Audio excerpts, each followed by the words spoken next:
Plastic वापरल्यास दंडात्मक कारवाई होणार, मनपा आयुक्तांची माहिती। जालना शहरात प्लास्टिक वापरताना आढळून आल्यास त्या व्यापाऱ्यांवर, दुकानदारांवर दंडात्मक कारवाई करण्यात येणार असल्याची माहिती जालना मनपा आयुक्त संतोष खंडेकर यांनी दिली आहे। सिंगल प्लास्टिकवर बंदी आहे, तरी सुद्धा काही जण प्लास्टिकचा वापर करतात। प्लास्टिक वापरताना आढळल्यास त्या संबंधिताकडून 50,000चा दंड आकारला जातो। आतापर्यंत मोठ्या प्रमाणात दंड वसूल करण्यात आलाय। संपूर्ण शहरामध्ये दर 6 ते 7 दिवसांनी पुरेसा पाणी पुरवठा मिळेल। तसेच स्वच्छतेच्या बाबतीत नवीन घंटागाडीची व्यवस्था करण्यात आली आहे। लाईटच्या संबंधित एजन्सी काम सोडून गेले, पण कर्मचाऱ्यांमार्फत कामे सुरू आहेत। ब्युरो रिपोर्ट, तेज मराठी न्यूज। कचऱ्याचे ढीग साठतायत, काही प्लास्टिकचे ढीग आहेत आढळून येत आहेत, काय कारवाई होते? प्लास्टिकवर आपण वेळोवेळी दंड करतोय। आपण दर महिन्याला साधारणपणे 4 दिवस वगैरे आपण अशी कारवाई करतो। गेल्या महिन्यामध्ये आपण मोठ्या प्रमाणात दंड वसूल केला आहे, बऱ्याच दुकानावर कारवाई केली। कचऱ्याच्या संदर्भात अडचण अशी आहे की कचऱ्याच्या संदर्भात एक तर स्टाफ कमी आहे आपला, आपण आउटसोर्स करतो आणि आउटसोर्स करायचा जो खर्च आहे तो पाठीमागील 1-1.5 वर्षापासून आपण 3 ते 3.5 करोडपर्यंत खर्च करतो। त्यापूर्वी आपण 8 ते 9 करोड रुपये, 7 ते 8 करोड रुपये खर्च करत होतो। त्याच्यामुळे थोडं बंधन आले, आपल्याला 15 वित्त आयोगाचे पैसे मिळत नाहीत आणि आपल्याला स्थानिक जे आपला स्वतःचं उत्पन्न आहे त्यामधून हे भागवताना थोडी काटकसर करावी लागते। त्यात दुसरी अडचण अशी झाली आहे की वाहनं जी आहेत आपली ती बहुतांशी नादू 7-8 वर्ष झाली त्याला, ते रिप्लेसमेंटला आलेत आत्ता।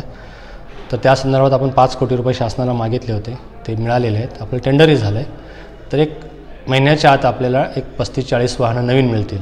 ती वाहनं मिळाल्यानंतर आणि आपण सोबत प्रत्येक घरावर QR कोडसाठीचं हे QR कोड चिटकवलेले आहेत। त्यामुळे प्रत्येक घरी गाडी गेल्यानंतर तो QR कोड स्कॅन होईल। गाडी ज्या ठिकाणी जाणार नाही त्या ठिकाणी कळेल आपल्याला की कोणत्या कोणत्या घरी गाडी गेलेली नाही। आत्तापर्यंत आपण 50,000 घरावर QR कोड चिटकवलेले आहेत। अजून आपल्याकडे साधारणपणे 20,000 प्रॉपर्टी आहेत। अजून 15,000 म्हणजे कमर्शियल प्रॉपर्टी सोडल्या तर बाकी सगळ्या प्रॉपर्टीवर आपण QR कोड चिटकवतो आहे। तर येणाऱ्या 1-2 महिन्यामध्ये आपली ही सगळी प्रक्रिया पूर्ण झाल्यानंतर आपल्या प्रत्येकाच्या घरी दैनंदिन डेली ठराविक वेळेत त्याच वेळी गाडी येईल एवढी आम्ही व्यवस्था 100% करतो आहे। आजही आपल्याकडे ज्या गाड्या बंद आहेत त्या पकडून जर विचार केला तर 1 दिवस आड गाडी प्रत्येक घरी यायला पाहिजे, तसे माझ्याकडे डेली लोकांचे रिपोर्ट येत आहेत त्याप्रमाणे। परंतु काही नागरिकांच्या तक्रारी की 8-8 दिवस गाडी येत नाही, तर त्या संदर्भात मी स्वतः खात्री करतो त्या भागामध्ये, ज्या भागामध्ये अशी परिस्थिती आहे किंवा जिथून नागरिकांचे मला पर्सनली फोन येतात त्या ठिकाणी। काही वेळा असा हे ते सत्यता आढळते, पण काही वेळा असं होतं की दुपारच्या वेळेमध्ये गाडी गेल्यानंतर त्या ठिकाणी लोकांच्या लक्षात येत नाही गाडी आलेली गेलेली, कारण कदाचित घरी लोक नसतात त्यावेळी। तर हेही आम्ही थोडं दुरुस्त करायचा प्रयत्न करतो आहे। या पार्श्वभूमीवरती आपण जनतेला काय आवाहन करणार? जनतेला आव्हान असंच आहे की घंटागाडी आपल्याकडे येईल, 1 दिवस आड तरी 100%च येईल। आपल्याला आपला प्रयत्न चालू आहे की आपलं नवीन व्यवस्था निर्माण झाली की आपण दररोजच गाडी येईल त्याच वेळेत येईल। 1 दिवस आड तर आज आम्ही गाडी पाठवायची व्यवस्था 100% करू। फक्त आपण 1 दिवस तरी तो कचरा साठवून ठेवून दुसऱ्या दिवशी तो घंटागाडीमध्ये टाकावा। रस्त्यावर कचरा टाकू नका। रस्त्यावर कचरा जेवढा आपण टाकत राहू, आपली गाडी येत नाही म्हणून, तर तेवढं शहर पण अस्वच्छ होणार आहे। परिसरात मग ते डास, दुर्गंधी पसरणे, डास निर्माण होणं आणि अस्वच्छता दिसणं, ते अशा गोष्टी चालू होत आहेत। 1 दिवस कचरा घरी सांभाळायला काही अडचण नाही। तशा पद्धतीनं जर नागरिकांनी आम्हाला सहकार्य केलं तर 100% मी येत्या 8 दिवसामध्येच प्रत्येक घरी 1 दिवस गाडी, 1 दिवस आड गाडी 100% येईल अशी व्यवस्था आम्ही करतो। काही ठिकाणी जैविक कचरा असं जे पडलेलं आहे, आपण त्याच्यावर काही मनपा दंडात्मक कारवाई करणार आहे का? आपण प्लास्टिकवर करतोय, जो सिंगल यूज प्लास्टिक आहे ना त्याच्यावर single use plastic actually ban आहे। असं प्लॅस्टिक वापरता येत नाही। आढळलं तर आपण 50,000चा दंड करतो। 50,000चा दंड व्यतिरिक्त जर सेकंड असेल तर आपण तिसऱ्या वेळी जर गुन्हा झाला तर त्याच्यावर ऑफेन्स रजिस्टर करण्याची कायद्यात तरतूद आहे। आपण ऑफेन्स आजपर्यंत रजिस्टर केले नाहीत, पण आपण दंड मोठ्या प्रमाणात वसूल करतो आहे। आपण शहरातलं प्लास्टिक पूर्णपणे म्हणजे निर्मूलनच होईल, सिंगल यूज प्लास्टिक, यासाठी आपली पथकं आहेत। आपण पोल्युशन कंट्रोल बोर्डाचंही त्याच्यासाठी मदत घेतो। शिवाय आपण आपल्याकडे जे प्लास्टिक गोळा होतं आहे ते त्याचं बेलिंग आणि पॅकिंग करून बाकी प्रोसेसिंगची व्यवस्थाही आपल्या स्तरावर केलेली आहे.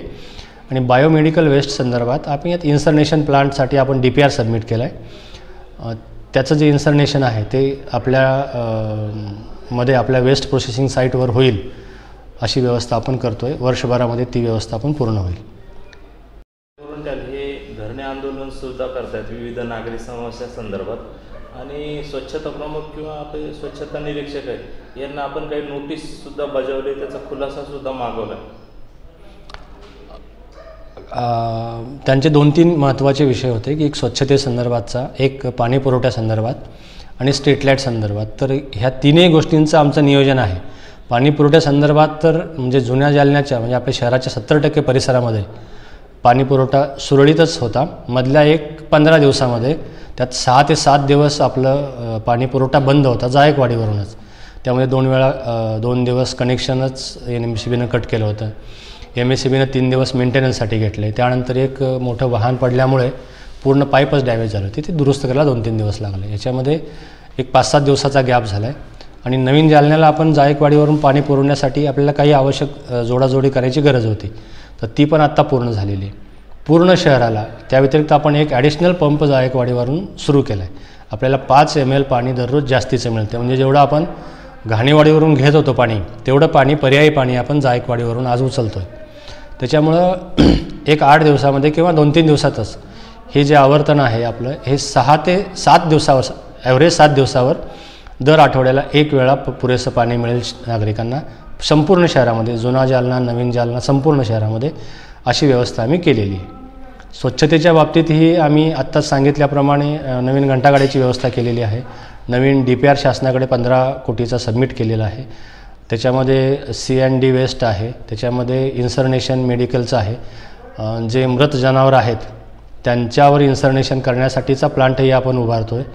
आणि बाकी जी तिथं प्रोसेसिंगसाठी लागणारी मशिनरी वगैरे आहे ते युनिट आपण एक्सटेन्शन करणं आणि त्याला प्रोसेस करण्यासाठीची व्यवस्था करणं. तर ह्या सगळ्या गोष्टी आपण इनकॉर्पोरेट केलेल्या आहेत. 1 महिन्याभरामध्ये आमची व्यवस्था ही 100% सुरळीत होईल.